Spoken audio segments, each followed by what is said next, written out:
another DorkLair action figure review. Today I'm taking a look at the Mythic Legions Turpiculi from the Necronominus wave. This is one of those figures where you simultaneously want to get inside the head of Eric Treadaway and run in fear from the head of Eric Treadaway, because this figure is absolutely wild.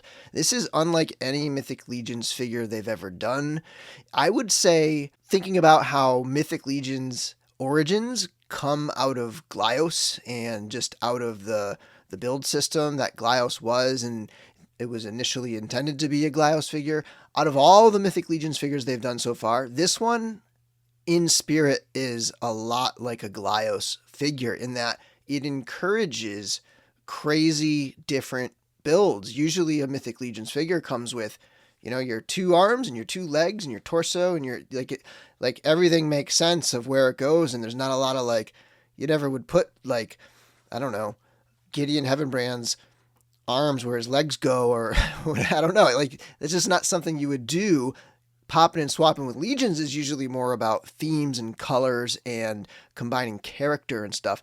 This here is really about getting creative with like what parts go where. Like nothing needs to necessarily go where, because there's so many different ports and holes, and they're all intercompatible with each other. So any single piece you could move and put anywhere else. And the stuff's in some ways abstract. You have these wings, you have these giant arms, you have shorter legs. Like it's all weird and different, and it's just a very like fun figure. I mean, this figure is probably going to be the pop and swap king of 2025. Like at the end of the year when I'm doing the hand candy category in my reviews, in my top 10 lists and stuff, like this is going to score really high on the hand candy list, because this is going to be so much fun for creating your own characters. Anyway, that's enough talk. Let's get into this review. Okay, here we are all zoomed in on the Turpiculus, which is singular. I think Turpiculi is plural. And so when you're just referencing the Turpiculi, you're sort of just like referencing the type of being that it is. I don't want to call it race, because it's like this horror that's summoned from the ancient past as Necronominus returns, and it says it comes in many different forms. So I don't think this is like, I almost imagine it's made up of the bones of different things, and it's not like, this isn't like its form, like, you know, this put flesh on it and it's like its natural form. I think this is like an abomination of sorts. Anyway, the Turpiculus up close here. So we have this new head sculpt. A lot of this is new, actually. This head sculpt is new. Let me zoom in on that, and you can get a good look at it. Comes with a second alternate head sculpt. This one has horns and the other one does not have horns. But yeah, that thing's wild. That is a pretty crazy head sculpt. Looking in there nice and close at that. Got those horns contrasting with the pretty straightforward bone paint job on this, but there are some darker washes down that cracked ridge of the skull, darker washes in the eyes. But for the most part, all of the bones are, they're going to be pretty straightforward bone color with some wash. Now, this is a much different type of bone color than the skeleton that we got with some of the new parts, which is the Skeleton Builder 2. That one's more of like a bleached bone, like it's been sitting out in the sun. And then the Turpiculus is more of like an unburied bone that has been buried and then uncovered or something like that. And then you have the 4-pack that's coming out, and those are almost more like charred skeletons or something. They have like an ashy sort of color to them. But yeah, so there's that head sculpt. Really cool looking piece right there.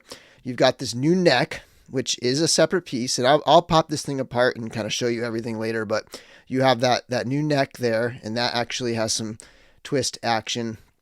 You have a new torso, which is going to be the same torso shared with Necronominus, and it has this is compatible with your regular hips, as opposed to the full skeleton, which is not, that upper torso is not compatible with like the regular hips of your average Mythic Legions figure. So this one is. So and I'll do a pop and swap later, but if you want to pop this torso onto any other Mythic Legions figure, you totally can. And that's what I've been really excited for. I know a lot of people were pumped up for the totally bare skeleton, but when I saw the construction under here on, I think it was like like one of those mythic conversations with Joe and Jeremy, and they do their pop and swaps and they kind of like preview like the possibilities. I kind of like got excited for this, which is really cool. And again, I'll show that to you later. We've got the new belt here with some, this is all one piece here, and then this loincloth is separate, and these are all new pieces. This belt piece right here is separate from the belt, and it's separate from the torso. And what else is new here? So these giant arms are new. They're super long, right? Like those are new skeleton arms. These wings are new. They have one articulation point here. And then I believe the upper legs are new because those are shorter. And then you have the arms on the back. Yep, there's arms back there. These arms are the same exact arms as the Skeleton Legion Builder 2, which will also be the same arms as probably, I think, not Necronominus because he's got gauntlets, but definitely the same arms as Maxilius. He's got these little wrist guard bracers right here. I think these might be new hands. They definitely feel more monstrous with that end fingertip there. Like these feel like they're new hands, and these feel like they're new feet. And the Skeleton Legion Builder, they seem more human, like the bone structure there. And then, of course, we've got this tail, this wired tail that you can position however you want. And the wire is nice and stiff, and it holds pose really well. Yeah, so very cool looking figure, the Turpiculi. And now let's zoom it out so you can see the whole silhouette. And as you can see, it's definitely got some weird proportions, right? Like weird in a good way. Like this is the weirdo. This is the creature. This is the, the Varg of the Necronominus faction, right? Like this thing has shorter legs, longer arms, extra arms, wings, tail. Like it's all crazy. And it's just like a testament to the imagination and creativity of Eric and the Four Horsemen. Just such a cool, unique character that they have made. It's about 6 1/4 inch to the top of the head, but of course those horns are going to bring it up closer to 6.5, 7 inches. So a little shorter than a standard 1.0 Legion. And for comparisons, here are two of the new fully bare skeletons. On the left is the Skeleton Legion Builder 2 that a lot of people have. It came out last year. On the right is Maxilius, part of this wave. You can see Maxilius is the same kind of earthy, unburied bone color, and the Skeleton Legion Builder 2 is more of that like sun-bleached kind of color. And you can also see, if you look at their hips, you can really see the leg height difference in them. I know like the ultimate height to the top with the horns and stuff is the same, but if you really look at those hips, you can see that height difference. Next up, two skeletons that pretty much match the paint scheme. On the left is the Undead of Vikenfell. On the right is the original Skeleton Legion Builder. And you can see those have that same kind of colorway. And I believe all these recent skeletons, like all the Necronominus wave skeletons, and then the All-Star 6 skeletons, and of course this Undead of Vikenfell, like a lot of these skeletons, they purposefully made them match the original skeleton, if I remember correctly. So that's why these all pretty much match. And then a couple skeletons that don't quite match up color-wise in the bone color. On the left is the Advent of Decay Skeleton Warrior, and on the right is the Deluxe Legion Builder skeleton. Both off, a little bit. The 2.0 skeleton on the left is a little bit closer, but it's definitely more yellow. And the DLB on the right is way more yellow. So those are definitely like not matches here. Next up, a couple standard 1.0 Mythic Legions. Somebody had requested that I share a picture of Gideon next to Attila, and I forget who that was, and I thought this would be a good opportunity to do it. Hopefully they see it. If you come across this, let me know in the comments if that was you who requested, but I'm sorry, I forget who had asked that.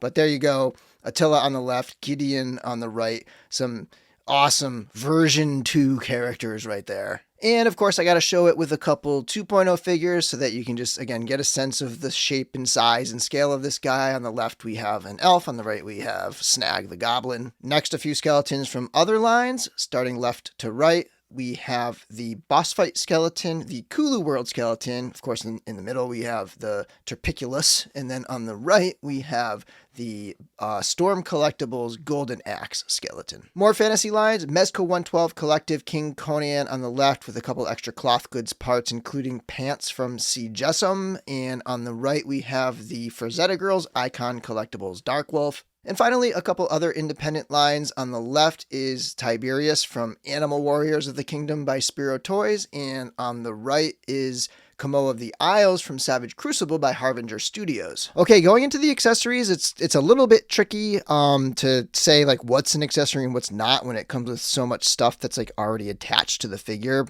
I would definitely call the wings an accessory, like those were separate in the box. When it came in the box, the big long arms were attached to his back and the short arms were attached to the shoulders. And I'm going to go ahead and say that there's no right or wrong way to do this because based on the description in the bio, they come in all different forms. So yes, the original setup was like this on the product photos, but I don't think there's any like specific setup that they're suggesting that you do, but this was the setup in the photos. So 2 extra arms, an extra pair of wings, a tail, and I would, you could totally have it without those things. So I'm going to call those accessories. And then it also comes with an extra pair of hands for the big arms. And these are fists, essentially. They do have a hole. So you could stick something in there. Like you could probably put this weapon here in there and it would work a little bit, maybe. It's not catching down there quite right, but you could probably find a way to have him holding that weapon.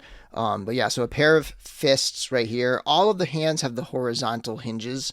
And then the other hands it comes with are the gripping hands for the regular arms, like the regular skeleton arms, gripping hands, horizontal hinges there.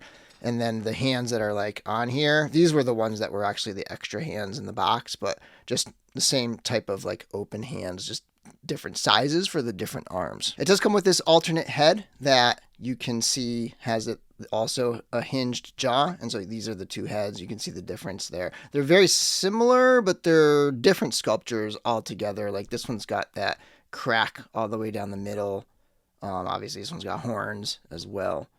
But there's a look at the alternate head. And then for weapons, it does come with 3. It has a pair of the bone-handled swords that have some nice weathering. It almost looks like as it rose up from the earth, it kind of took these with them. And it has what I consider the goblin axe. It's got that bone handle and that curved blade. I love that axe. That's such a good piece right there. All right, for articulation, the head is on a ball joint and it can look up, it can look down, it can cock side to side. A lot of great motion there. And it's got a hinged jaw, so that opens and closes, looks really good. The neck has a twist at the base of the neck, and that actually is removable, and you can like pop and swap that neck with other figures. Up in the long arms that are on the torso here at the shoulder, they can come out about that high. They can swing around. They'll go all the way around if you kind of like, get around that shoulder blade there. And then you have a hinge at the elbow, comes a little past 90, twist at the wrist, hinge at the wrist. You've got a second pair of arms in the back, which are the standard arms with a hinge and swivel shoulder, if you will, and then a hinged elbow, twist at the wrist, floating bracer, and then a hinge at that wrist as well. And then in the torso, you've got a crunch forward and back. It's a ball joint. It's a standard ball joint there, and a lot of great range of motion in that ball joint in sort of, 360 degree direction. Very simple wings. You have a single hinge that also swivels on that peg. No articulation at that middle point, and then a swivel at that tip of the wing. Hips can kick way forward, way back. They can hinge out to the side incredibly. So if you kind of combine the crunch, similar to that other skeleton, the Skeleton Legion Builder 2, a lot of great motion in there. And then you do have a single jointed knee, comes up to past 90 degrees. There's a twist below that knee. There is a twist at the ankle and a hinge and a rocker as well. And then the tail, you can see, is on it pegs in that way. And then if you hold this piece in and then twist, you can twist it at the base of the tail. And then the tail itself has the wire in it, like your typical like rubbery plastic wired piece right there. So a lot of good range of motion in the tail as well. So like I said, hand candy, this thing moves really well. Okay, I've popped it apart and you can see the construction here. So it does have a standard ball waist here. And this torso is effectively a standard 1.0 torso. And then you have this like floating belt piece that kind of fills in that space. And I believe the Necronominus piece is like a different shape or like a different look. And then you have, a standard type of a belt there in your normal hips right there. Loincloth, new loincloth, pretty sweet, like leather straps. And then it's, a standard hips with a hole for the tail. And then I also mentioned that this neck piece can pop off here. If I can, again, it takes me a long time to get this stuff off, but there's that neck piece. And that is totally compatible. Like you could pop this onto a standard 1.0 figure. Like I said in my last video, I do have a minor injury to my finger that prevents me from gripping. So pop and swaps take forever, and I don't have time to do many of them, but I got a couple here. This first one turns it into almost like a bird-like creature. It like takes those wings and puts them where the arms are, and then, keep that head on there and the tail to give it sort of almost a dinosaur or bird-like quality to it. The options are endless, and you could mix and match everything, like an upper leg with an upper arm, and you could extend it out and make a really long arm. If you want to see some really cool pop and swaps, and you want to see like a full breakdown of this character of this figure, go check out Art by Ackerman and his breakdown of the Turpiculi. It is an awesome video, and it'll really like kind of give you that fix if you're looking for, where are all the pop and swaps? Go check out Curtis's video. Again, one of the things I was most excited for the release of this line was this torso that's compatible with the classic hips. So it opens up so many pop and swap options across the whole library of Mythic Legions when you get this one in hand, which doesn't quite happen with the Skeleton Legion Builder 2 because that torso and hip structure is different. You could put legs into those Skeleton Legion Builder 2 hips, but you're going to have bone hips and armored legs coming out of it, and it'll look a little weird. But this, I think, is awesome. It looks like a skeleton within, like half, like armor just like falling off of it or something, right? Like cobbled together type look. I love this. Another good thing about this is that the Armory Knights are still available. Like you can still get those on Four Horsemen. So pretty great option right here with the red Armory Knight mixed in with the Turpiculus. Just an incredible figure. This is one of those figures that you gotta play with it. You gotta mess around with it. It's just a lot of fun to mix and match and pop and swap and just play around with. Look at that wingspan. Look at how wide his arms go out there. He plays hoops for sure. This guy's awesome. I do think that it's a crazy good value as well. It's only $5 more than a standard figure. It's $55 at retail. And so honestly, because it comes with so much stuff, it might not be like the all-star for paint apps, but it is just amazing when it comes to parts and swapping and just pure action figure fun. Anyway, thanks for watching my video, and until next time, may the force be with you.